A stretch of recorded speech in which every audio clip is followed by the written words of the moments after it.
The biggest question in the strategic community across the world is, what is Putin thinking? What's on his mind? So if you think that I'm going to answer that question today in this episode of Cut The Clutter, you are in the wrong place. In fact, my response to you then would be something like, अगर तुम ही समझ सको मुझे भी समझाना, right? आपको गाना याद है ना, लिखा है तेरी आंखों में किसका फसाना, उसको छोड़ दो. We are not here to mind read Putin, but an entirely new genre, or I would say super specialization, has now come up in the global strategic community of people trying to psychoanalyze Putin. What is Putin thinking? Now, smarter people can do that. We are meanwhile looking at what is Putin doing and what is Putin saying. So one, we know that in the last 36 hours, two major indications have come up. He's made two major statements. One, through an action, that is the launch of his latest ICBM, which has been in the works for quite some time, the Sarbat series or SR-28, which NATO has given the code name of Satan 2-2. This is a different kind of ICBM from what the Russians have had as yet. This was tested yesterday, that is Wednesday this week, and this was tested from an underground silo in a place called Plesetsk, Plesetsk, in northwest Russia. And from there it went flying across towards the east into the Siberian area, over the Siberian area, and fell in Kamchatka Peninsula. You can see there on the map and see how distant is that. It's almost about 5 to 5,500 kilometers, 3,500 miles or so. Now, what was Putin trying to say with that? He just made a short statement which wasn't cryptic. He said, this is a warning to anybody. This provides food for thought for those, his words. This should provide food for thought for those who, in the heat of frenzied, aggressive rhetoric, trying to threaten our country. And the Russians claimed that this missile had the ability to evade any anti-missile defense system. Now, if I read up the stuff that all the experts are saying, they're saying that's not quite true, but this is quite a formidable new missile because it carries multiple warheads. Those warheads can be decoys also. Those warheads can go in different directions, and some of these warheads can also be hypersonic. So this is quite a package. So you know what happens when a missile launches many warheads and they go in different directions and they are all targeted on different targets. It's called a MIRV, M-I-R-V. I know that the nerds amongst you know all this, but since a lot of us are not nerds, I will tell you MIRV stands for Multiple Independently Targeted Re-entry Vehicles, and these carry warheads. In this case, these warheads also include boost glide, hypersonic weapons, those we spoke about in an earlier episode of Cut the Clutter. So what is he saying? He's saying, look, I've got my new missile ready. This is not yet battle ready. This is not yet operationally ready. This launch has been postponed, delayed many times. It's almost 3 years delayed. So why is he launching it now? Also, this will have to go through another 5 or 6 launches this year to become operationally viable. Although Russia had claimed earlier that by the end of 2022, their first regiment with this Sarmat missile would come up, but unlikely that will happen because it needs a further 5 or 6 tests later this year for this missile to be able to deployable. So why is Putin doing it? Now, first of all, I will remind you, when Op Parakram began in January 2002, just after the parliament attack by terrorists in mid-December 2001, India piled its forces on the borders with Pakistan and threatened to go to war with Pakistan. What did the Pakistanis do? Pakistanis began launching one missile after the other, tests not at India. And each one was named after some famous old Muslim conqueror of India. Abdali, Ghori, stuff like that. And these were meant to scare India. And these were also meant to scare the rest of the world into believing that Pakistanis have a short threshold, and push comes to the shove, they will use nuclear weapons and they have all these missiles. So this was psychological warfare not just with India, but also with the rest of the world. And that's when a question was raised at a press conference, the usual customary press conference by the Ministry of External Affairs. And Nirupama Rao, who used to be the spokesperson then, she was asked about these missiles and missile tests, and she said, "We are not impressed." That was a very short and brilliant answer. So chances are that Putin is doing the same thing now, that he's trying to show off this new missile to the world, saying that, look, I have nuclear weapons, and if you think that you have strong anti-missile defenses, I now have this new missile which can go over any of the poles, which can then release multiple warheads. These multiple warheads can include hypersonic glide weapons, which you will find even more difficult to catch. So don't mess with me. And that is where he's also adding this warning. So this could be to shore up his people's morale. This could be to shore up his troops' morale. This could be to shore up his own morale. But this could also be an action in some kind of, I would not say fear or panic, but what happens when you feel cornered, as say the Pakistanis did in the first half of 2002. After that, things sort of settled down on the borders and it became some kind of a stalemate. But first few months, the Pakistanis were very cornered. They had global condemnation and they were really worried that India will go to war. Maybe Putin is also driven in this case by some psychology like that. Once again, you can make your own interpretations. I am not going too much into it. I'm just telling you what exactly has happened. In fact, if I read the American media, there's an article by David Sanger in the New York Times. David Sanger is a very reputed American writer on strategic issues and other related issues, politico-strategic issues. And he says that, look, this might show us that Putin is driven in a corner, that if Russia is reduced to a pariah state, then Putin will be more inclined to make mischief. Now, there is also criticism of that article from people saying that why is someone like David Sanger buying into propaganda like this or an idea like this, which is basically nothing but psychological warfare by Putin and his people. So I don't know what the facts are in that case. But in this article, David Sanger's article, he also quotes William Burns, the chief of CIA. And that's a very interesting quote. William Burns, who is a well-known scholar as well, scholar diplomat, he says, quote, "Declining powers can be as disruptive as rising ones." So it's a very interesting thought that, you have this alliance now between Russia and China, although they say this is not an alliance, it's a very close relationship, whatever. One is a rising power and is disruptive in the region and for the entire world, that's China. The other is a declining power and that's also being disruptive.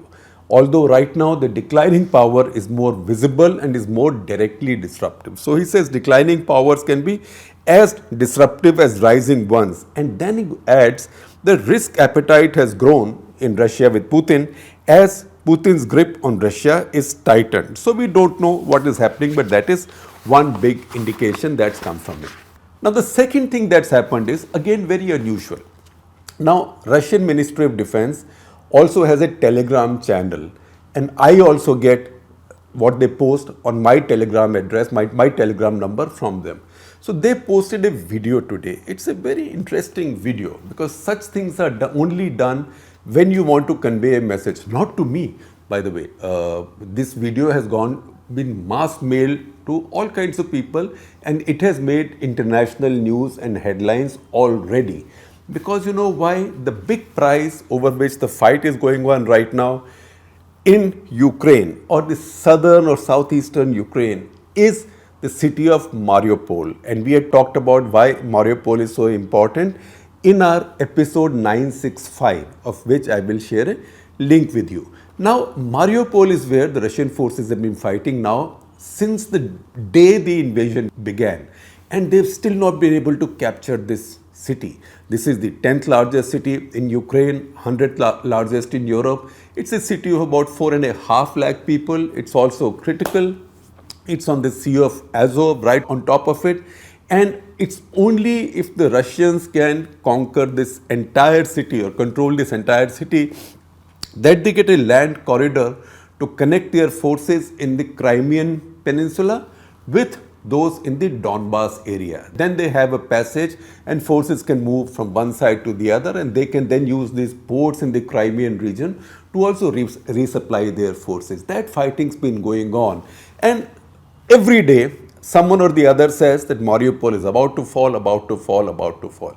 What's happened in Mariupol is that almost the entire city has been captured by the Russians some time back. Never mind that the city is completely reduced to rubble. Almost all of it has been destroyed already. But one part of the city, that is about 5 square miles, that's not a small area in a city, 5 square miles, and that is all a steel plant. This is a steel and metallurgy plant called Azovstal. Now, Azovstal, Azovstal.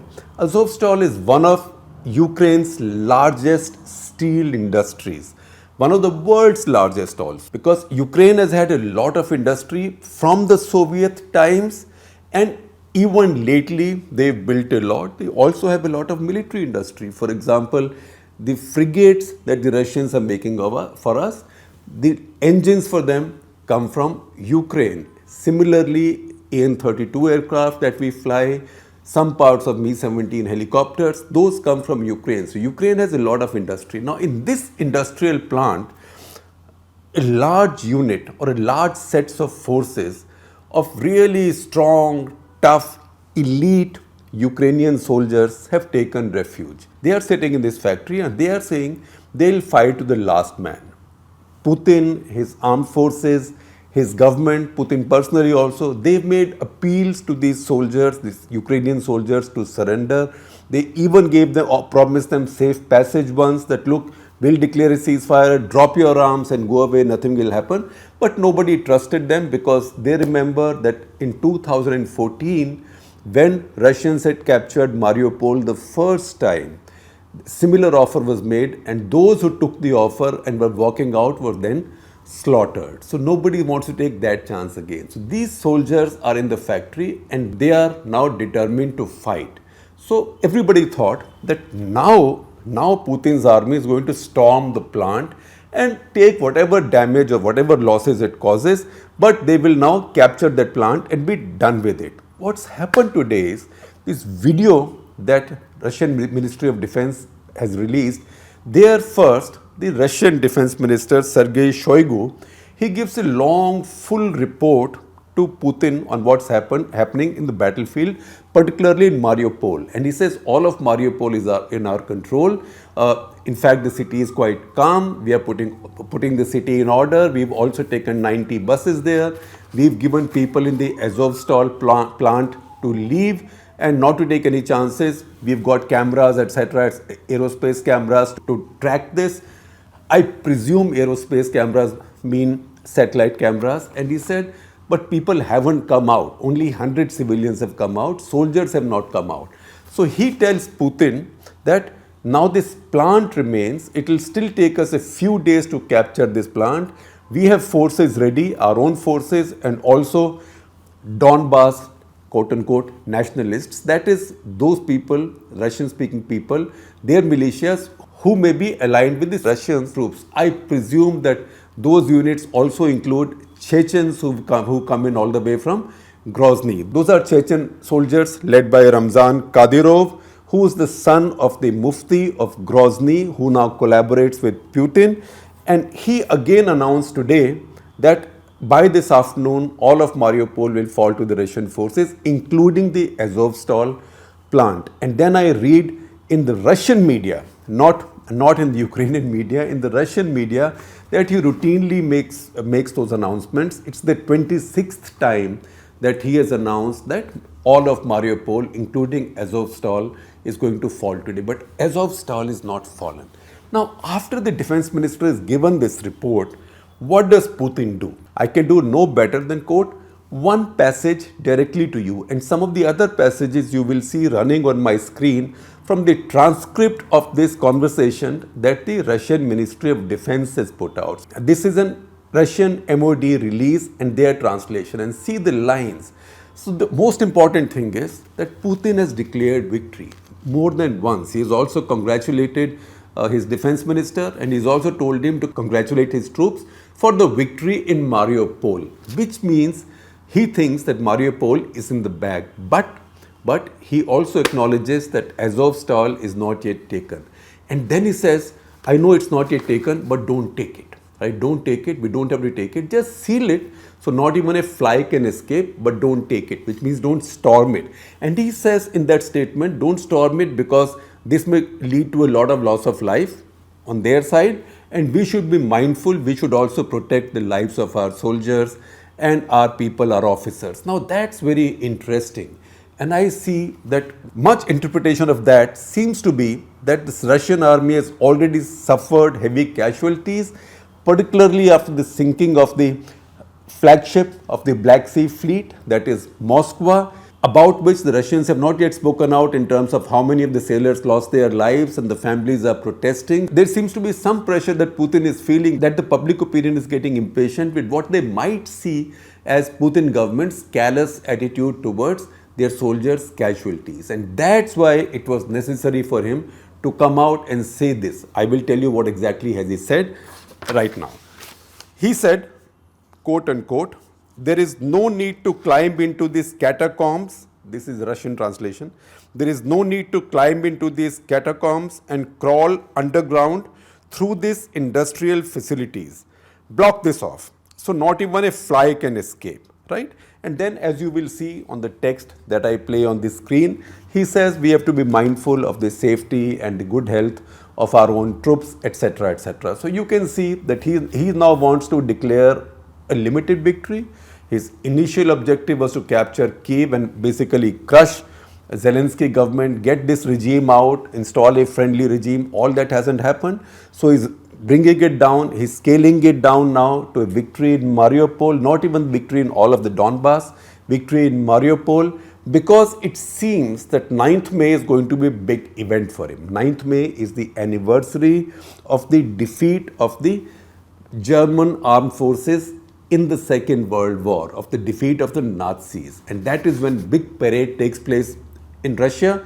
So he wants to declare victory on that day. And if he can say that Mariupol is in my bag, that will be by far the most important landmark he would have captured. He also has another smaller city of Kherson, which is not far from Mariupol, that his forces have captured. But beyond that, they haven't captured any city. So this might be a way of declaring victory, but at the same time, not risking storming this Azovstal plant. Now, what is it that is so complex about this plant that even the great Russian army, which now must have 100-to-1 superiority in numbers and firepower in that area, that they are not willing to storm it? So that's a very interesting story. And I will share with you a link from Radio Free Europe. And I know it's Radio Free Europe, but this is not opinion. These are straightforward pictures from a Czech photographer who was earlier allowed access into this plant, and he's taken these pictures. And you can see what the plant looks like, etc. I'm sharing a link with you. But the history of this is very interesting. It looks like this plant existed before the Second World War. In the earlier Soviet times, it was built in 1933. It employed 10,000 people as of now. So it's a very large plant. It employs 10,000 people. In 1941, this plant stopped functioning. Why? You can imagine, because Hitler's forces came in through Poland. There was a blitzkrieg in Poland. Then he took over most of Ukraine. And then when it went into the Russian mainland from here. So when that happened, the steel factory was so crucial to the Soviet Union that they shifted the entire steel factory. They shifted the entire steel factory and took it east of the Urals. So their steel production could continue because steel production was so critical in that war. When the war ended, the Soviets again decided to bring it back to where it was, which is Mariupol. When they brought it back again, because they had once seen a world war and this place was threatened, they didn't want to risk that again. So before they rebuilt the plant, they built massive bomb shelters and underground facilities in the same area, so that tomorrow if something like this happens, we'll have protection there. So it is these bomb shelters and these underground warrens which now exist where these troops, Ukrainian troops, are hiding. A lot of the civilians are also hiding, but Ukrainian troops, 500 of whom seem to be wounded. So I will also share with you a couple more things. See these tweets. This is Serhiy Volina, the commander of the 36th Separate Marine Brigade, as it's called. It's a legendary brigade in Ukrainian armed forces. He's speaking and he's saying that, look, I have 1,000 civilians and 500 wounded soldiers. At least let them come out, but we will continue fighting. We will not surrender. Also, I am sharing with you a tweet thread from Alina Mikhailova, who is a deputy of the Kyiv City Council. You can see from her Twitter bio. Also see the picture she has on her Twitter bio. Never mind. She's like, I would say, if I translate it loosely, like a municipal councillor in the city of Kyiv. She's translated a Facebook post that this commander of the 36th Marine Brigade has written, Serhiy Volina, in which he describes the situation and asks for assistance by way of weapons, food, medical care, etc., etc. And she's taken out small highlights from it and put these in a thread. So please check out that thread. So why has Putin spoken out this way? Why has he first congratulated his defense minister and his armed forces for their, what he calls as great victory in Mariupol? At the same time, he is saying, my instruction to you, my order to you is, don't storm this steel plant, Azovstal. And why are they putting out this video with subtitles for the entire world to see? So I see an article written by Leonid Volkov, who's an ally of Alexei Navalny, who is the dissident who Putin has jailed, and we spoke about him also in an earlier Cut the Clutter. He says, look, when Putin's government decides to go public with statements like this, then it almost certainly proves that they are feeling the pressure of public opinion. And I think I'd rather go with that. So you have two things now. One, you have a statement made through this missile launch. And the second, you have a statement made through this released video where he's congratulating his soldiers for conquering Mariupol, and also at the same time to stay out of this 4 to 5 square mile factory premises, which has these formidable extensive bomb shelters and a warren of tunnels connecting them. He does not want to get caught up there, because you know what? We think of guerrilla warfare, we think, oh, it happens in jungles, that's where guerrillas can hide behind trees or behind hills or mountains.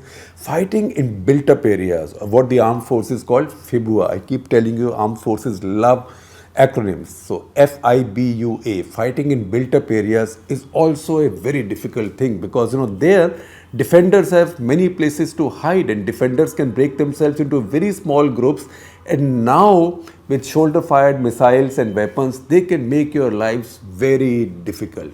And that's what the Russians have already suffered fighting in Mariupol and other cities. They've taken very heavy casualties, and they don't have the stomach right now to get into this steel plant and fight with people, to have the last fight with people who are actually on a suicide mission at this point of time. So it does look like that with one action, Putin is giving out a warning to the world. On the other, he is also justifying cutting his losses.